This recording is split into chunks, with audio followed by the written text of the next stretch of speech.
Have you been looking for a way to stay focused on your goals and grow your MSP? Accountability groups from RocketMSP can help. We offer weekly accountability sessions that meet online with a group of your peers. Your success begins with accountability. Go to www.rocketmsp.io to join your accountability group today.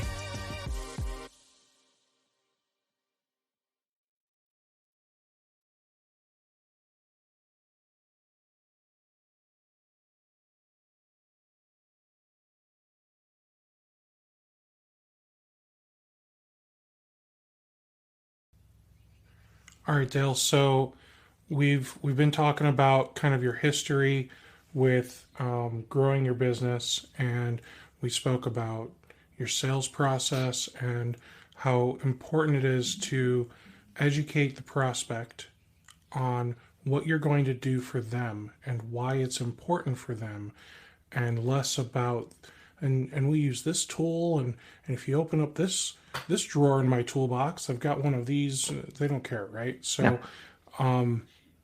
let's talk about scaling now.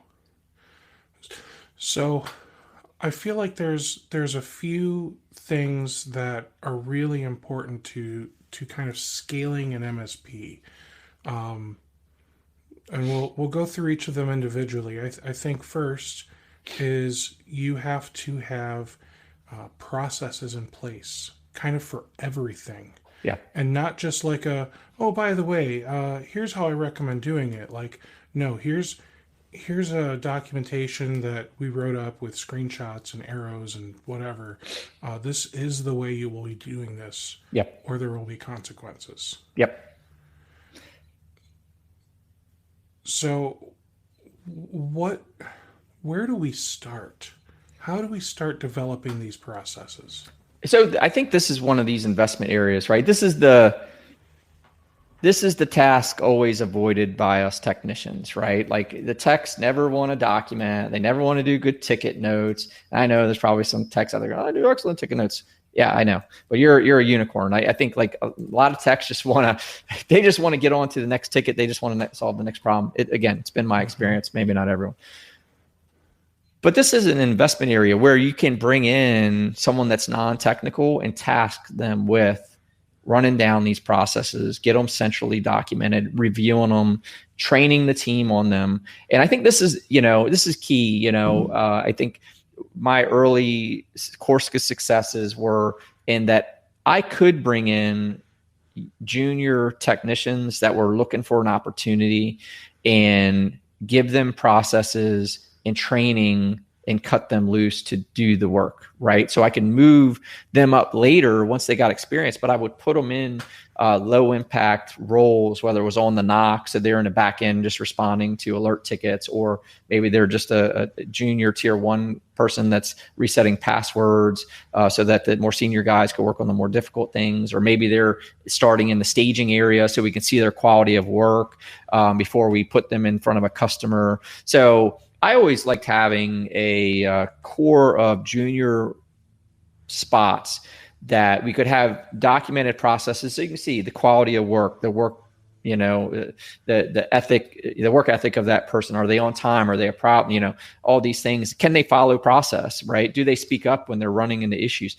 And that's the benefit of having good processes, right? You can turn more over to let people go. Now you're managing the process, not leaving everything open to interpretation for the staff, right? Now you've got people doing different things, different places, and pointing fingers, right? One tech comes behind the other, and he did it one way, and the other tech comes in a few weeks later and goes, "Well, this printer's set up all stupid," and the customer goes, "Well, your other guy set it up."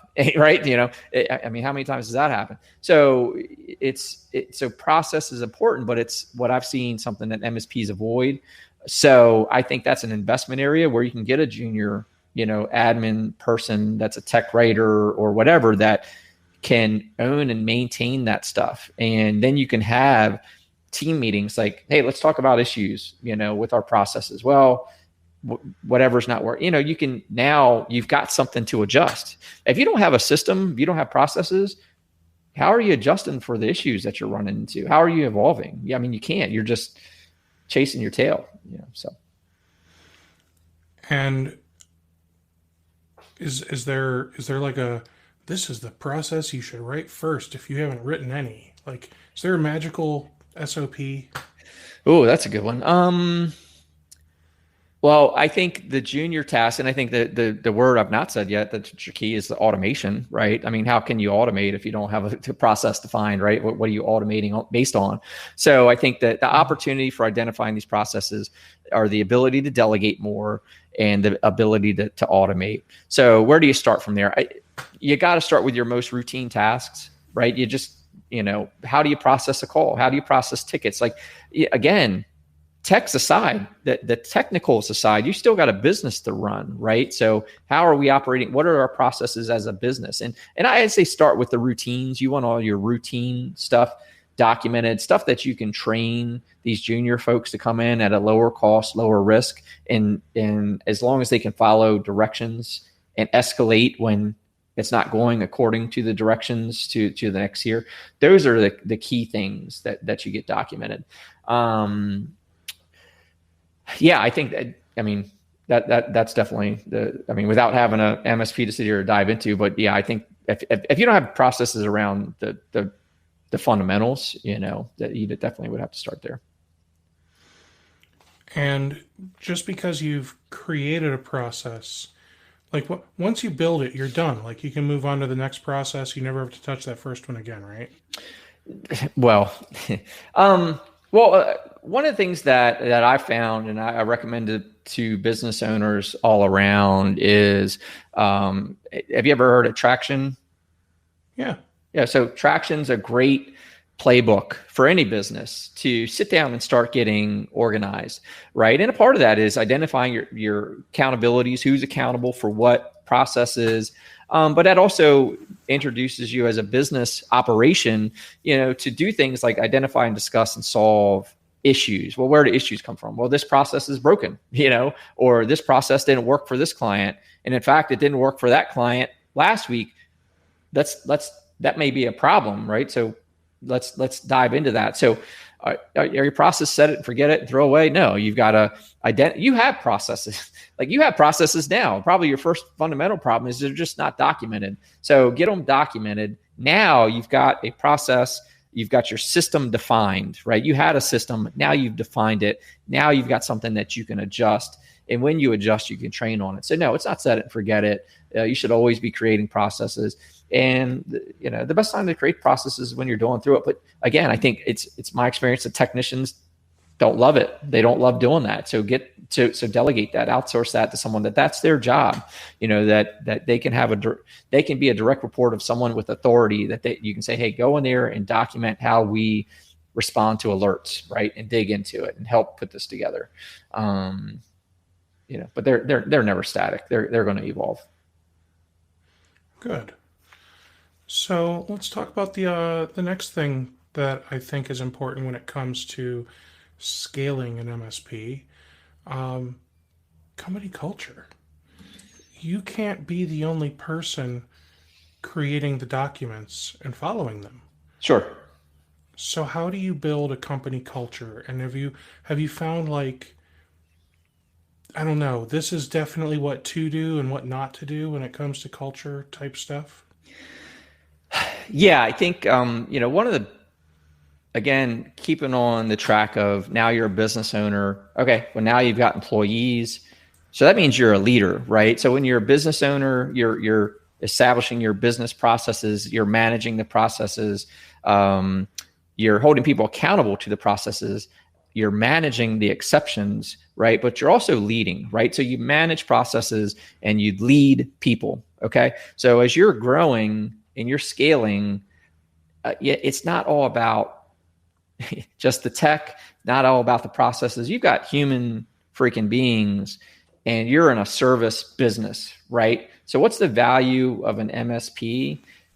The service delivery by way of your people, right? Your clients have to enjoy doing business with you, right? That process of doing business, right? Submitting a service request, having good client communication, right? Not just they submit a ticket and now it's in the void.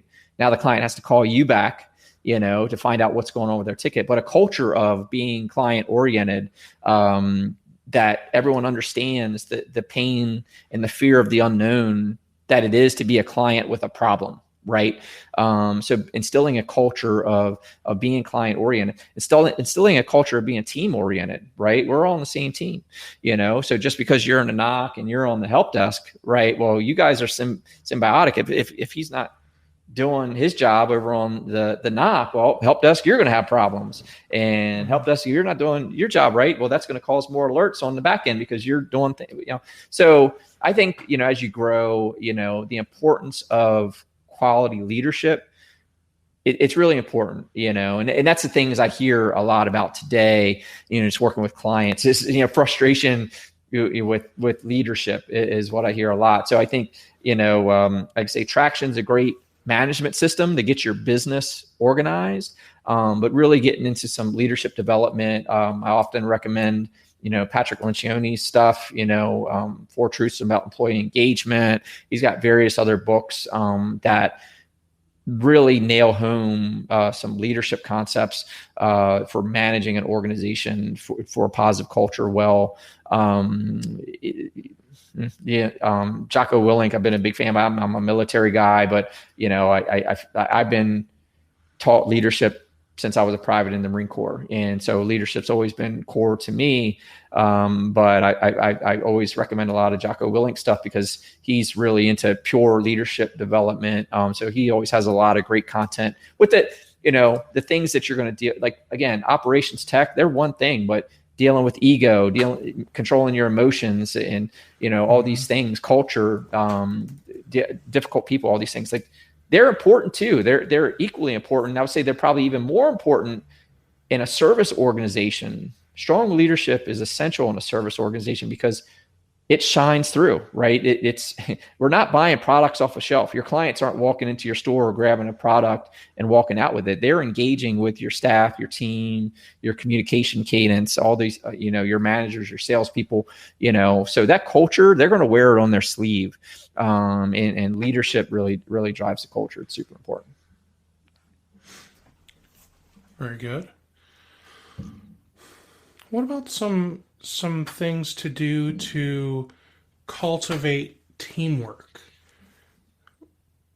Because that's important, is making sure that your team are all working together and not pointing fingers. Yeah.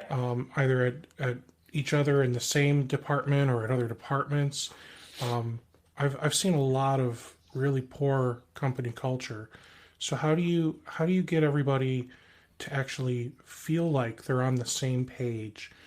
And what do you do when you've got just a couple bad apples? And what do you do if it seems like everything's circle in the drain?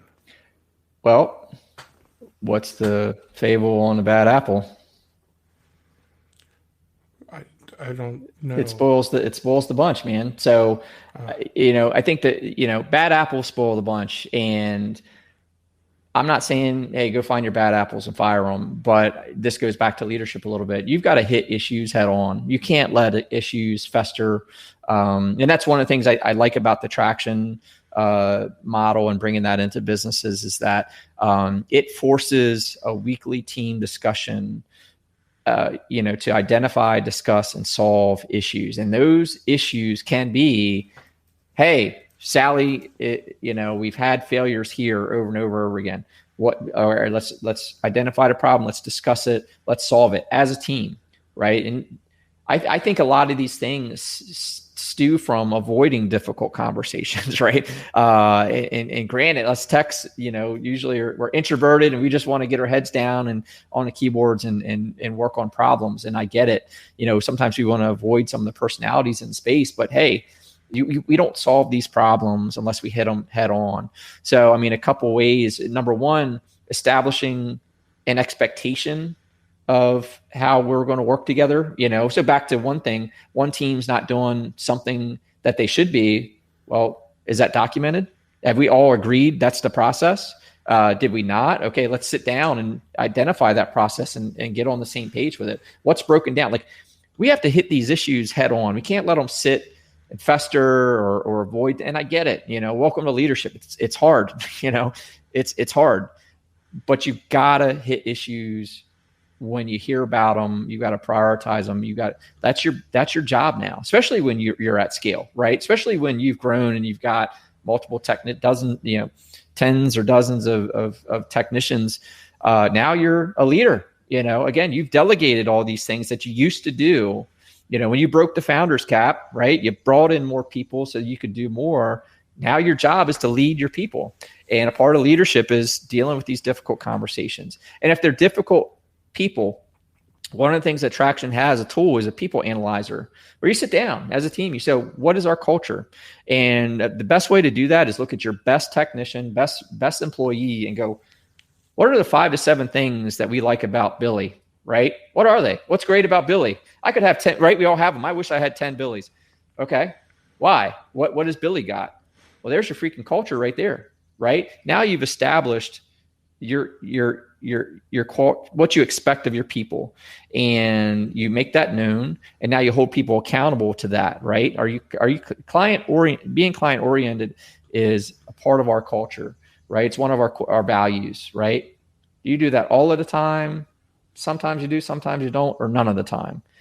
You measure your people against these core values, right? And the people that fall too far down the stack, you line up your core values in Excel spreadsheet, values across the top, employee names down the bottom, and you go through each cell, you go plus, minus, or minus, right? You say, are they client oriented? Are they team oriented? Are they accountable? Do they operate with integrity, right? And a lot of core values you'll see that, or maybe you'll come up with when you kind of identify that persona, and you analyze your people against that, right? And you set a bar, and you say, hey, anyone that's below the bar, your bar could be like, of our 7 core values, you got to have a plus for 4 of them, and no more than 3 plus minuses. That's the bar. So if you're all pluses, you're above the bar. If you're 4 pluses and 3 plus minuses, you're at the bar. If you're a minus in 3 pluses and 3 plus minus, you're below the bar. We've got to solve that problem. And we got to get you above the bar. Again, that's leadership. You're going to have to work with your people. You're going to have to identify these problems. And again, that's just documenting your culture, right? You've documented your culture. Now you've set expectations. Everyone has agreed to meet those expectations, and now you hold people accountable to it. So that's how you deal with the bad apples. If they can't come up to what the expectation of your ideal is, find someone who does. Bad apple spoils the bunch, man. So. What are your what are your thoughts on like, I don't know, taking the team out to lunch, or getting a beer after work, that type of stuff? Like, at what point have you found that the lines kind of get blurred because they feel like you're not a boss and you're a buddy? Mm-hmm. And maybe they stop respecting you. Yeah, and that's a tough one to overcome, right? Because especially when you're small, everything's interpersonal. Heck, man, I remember the day that I was joining LAN parties, playing Counter-Strike with my whole freaking team. I've been there and done that. But number one, like, you are in charge, right? You are the boss, and so you want to maintain that, and you want to maintain that leadership, and because you're in a position of influence, and your influence is very powerful. So if you lower your standard to their standard, let's say, as of an employee, and you're smoking and joking at a level that the employees do, now they think they can smoke and joke and they can get away with things that they can get away with amongst themselves because I just had a beer with Dale the other day, so we're good. I'll just show up a little late today, right? So you can do engagement with your people and maintain authority, so you can take them out to dinner, but you are the boss. You are in charge. It's not, I'm not your buddy. I'm your boss. So matters of being disrespected, and so you're going to get treated you're going to teach people how to treat you. So if you allow for that, like if you're in a LAN party, you're gaming with your people or whatever, and you allow them to talk crap to you, but it's disrespectful. Like you're still their boss. I think I would be cautious with that, letting that type of relationship conduct itself outside of the office and not expect it not to blow over into the office. So unfortunately, as you grow, in the Marine Corps, we called it fraternization, right? So when we were a private PFC and Lance Corporal, we were non-NCOs. But the minute we got promoted to Corporal and Sergeant, we were now NCOs, and we were expected to carry ourselves appropriately. That means we weren't fraternizing with the junior troops, because that was the case. That we needed to be in a position of authority when it was time for that, when it was important. So, look, go find friends outside of work. Your employees aren't your friends. They're your employees. And there's ways, again, Patrick Lencioni books, 4 Truths about employee engagement, doing one-on-ones with your folks so that you do have professional time together. Those are all things that you can keep engagement up. But that doesn't mean you got to go smoke and joke with them, in a way that only, that's unprofessional. Good. I agree. I've learned, unfortunately, the hard way that there's lines, and you just shouldn't cross them. And I'm the guy that everything's a joke to me, so I just find it so easy to joke around with people. I joke around too. I'd say one thing I learned, again, when you're in a leadership role, you don't always realize you should know. And I'll say this for those leaders out there managing people, like, your words are really powerful. So even when you're joking, like you go josh someone like, man, look at your stupid haircut. That's coming from the boss, right? So even though you might be coming from you're just joshed on whatever, well, that may be true, but the boss just clowns your hair, So like that stuff, there's a multiple that's applied to your words when you're in a position of leadership, and you got to be real careful of that. So joking with them in a way that's kind of, clowning and whatever, I get it. I do that with family, I do it with friends. I learned to stop doing it with employees because it wasn't serving them. What they need from me is encouragement, right? They need that. Picking on them, whatever. Trust me, I did it especially when I was a young leader. That's just, I like to joke and have fun and all that stuff. But I learned and matured in the fact that that doesn't serve them. The intentions just aren't received properly. And like say, there's a multiple on your words that bring some damage. I would say. So, what was your preference to promote from within or hire from outside? Yeah, my preference in a cycle like that, and I see it talking in the chat. You want to be in a position where you can bring junior techs into established processes so they can learn and grow, because you want them to learn and grow into that their tier 2 tech, that field technician or a project technician, to be able to go in the field and all that stuff. So having those processes. To bring in those junior guys and promote them up. Another key thing, though, if your growth may be outpacing the talent that you can bring in or promote from within or whatever. So maybe you'll find yourself in a position where you need to replace an upper tier person or whatever. And again, this is where your processes are going to come in, because that way you can sit in with that new person and say, hey, this is how we do business, because the one thing I didn't like when I didn't have processes to hold folks accountable is everyone's got their favorite way, right? Like, I'm a Dell guy. I'm a HP guy. Well, why are you guys doing Sonic Wall? Juniper's better. All this, when you bring in more seasoned technicians, they're going to have their favorites, right? To me, it's irrelevant. It's all networking, and systems.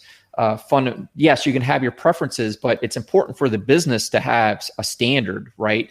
You don't want to be everything to everyone. Your business operation needs to have its standards that it maintains. So you want to find technicians that either align with that standard, agree with your standard, but you don't want to bring in the technicians who know it all and your way was never right, and you should be doing it the way they did it at their old job. Like, hey man, if your old job was so great, what'd you start working here for? Right. Like, so, and that's just a comfort zone. Like people, and that's basic human nature, right? Folks are trying to stay in their comfort zone. So when they were in a Dell shop and now you bring them in an HP shop, of course, there's going to be a little that. And I think those are things that you want to do during the interview process and flush out. I think, one of the things I've done wrong more times I like to admit is like hire hastily, right? Just hurry up and get him in here. I don't care. He's a warm body. That's always a mistake. You need to hold out, find the right people, and bring them in because that's what you get. You get those things that you realize is just a bad fit in your culture. So identifying your culture and measuring your new hires against it, and things like that. So making hasty hires is tough. Isn't the rule of thumb quick to fire, slow to hire? Yeah.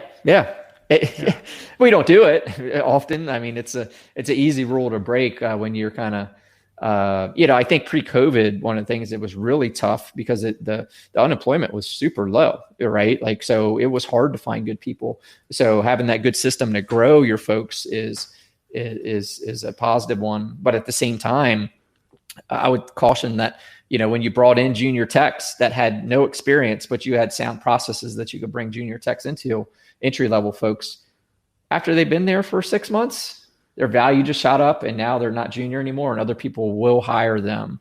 So when you bring folks in, I think it's a good idea to have a 2-year roadmap for them identified for that position, because in that time, especially, and I imagine we'll get back there if we're not there close to getting there already with the job market turning back on, is there's always another opportunity. And if you haven't shown your people what the next 2 years looks like at your company, if they truly don't know, they don't have clarity there, well, some other operation might show them by way of a $5,000 pay increase, $10,000 pay increase, whatever, right? They'll jump to that other opportunity just for increased salary if they don't know when they'll get their next salary with you, or when they'll be promoted, or when they'll be considered for promotion. So I think it's important to mention when you bring people in, especially if it's junior techs or anyone really, that you kind of have an idea of what that position looks like over the next few years to paint that picture for them.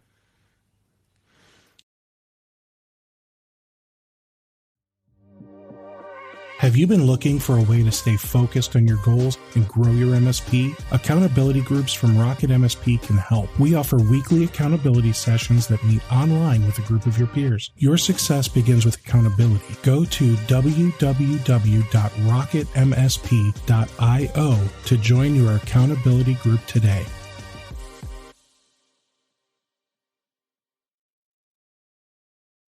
Hey, thanks for listening to part 3. Be sure to check back tomorrow for the next episode.